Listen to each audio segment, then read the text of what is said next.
Hey everyone, Coach Matt over at Primal, www.primalatc.com, answering a question today from Kyle Ducharme. I hope I'm saying your name right, Kyle. I've answered a question for Kyle before. If you guys think back a few videos, Kyle's the guy who is really focusing on discus and wanted to know what he could do during the winter season.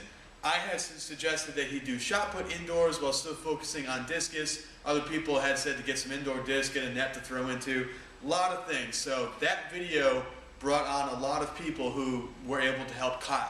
So Kyle came back and asked a question today, well actually a few days ago. He says, hey Coach Matt, hope you had a happy Thanksgiving.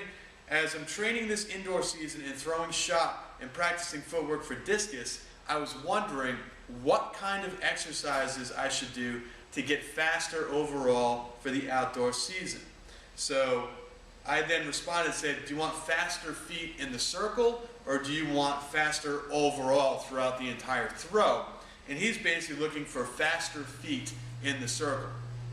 And when you train for fast feet in the circle, there's a few things. Number one, here at Primal, I don't concentrate or take a portion of their day and have that just be speed specific or footwork specific. I incorporate a lot of footwork, technique, and speed work into the warm-up. So for the warm-up, we do things like jumping rope. We'll have them jump rope for 2 minutes straight or for 200 jumps, whatever comes first.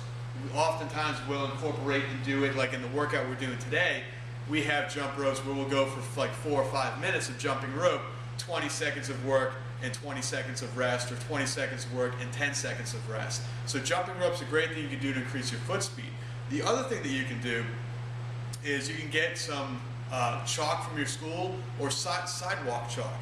Now you can go to a magazine or a catalog and spend about $100 and get one of those plastic speed ladders on the ground that you can do a lot of footwork drills on, a lot of coordination, balance, agility type drills, running through it, different patterns with your feet.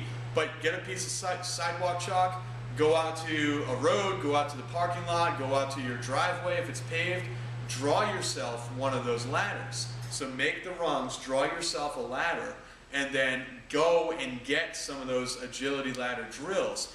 Walk through and step through as quickly as you can through that hand-drawn ladder. Saves yourself a lot of money, but it also helps to make you a little bit more coordinated, a little bit faster with those feet, a little bit more agile with those feet.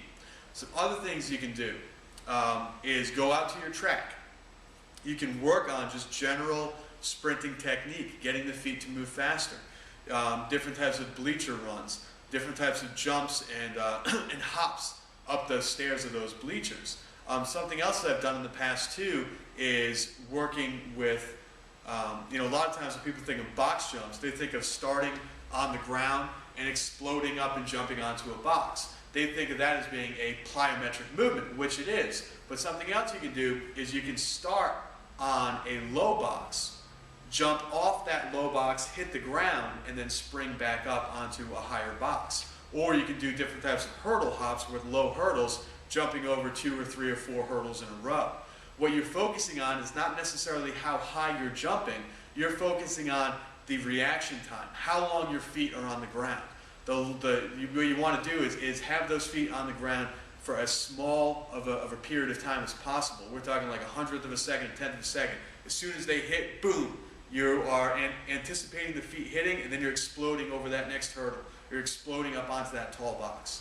So those are things that you can do. You can do those as part of your warm-up. You can do those at the end of your workout after you're done throwing. I wouldn't specifically take a half an hour a day and just work on agility and speed work.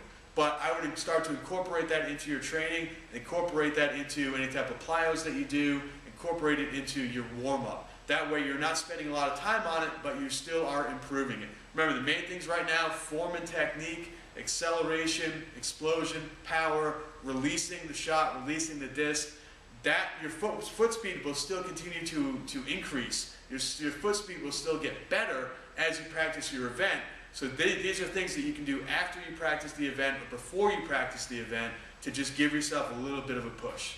So hopefully, Kyle, that answers your question. Now guys, just like Kyle did, go to the Facebook page, okay?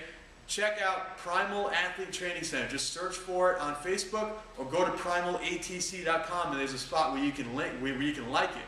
That way you can go to the website, you can go to the Facebook page, you can ask your questions and get them answered here on a daily basis and help improve your throws. You can also see videos from other people, leave your comments, leave your own knowledge to help out other people as well.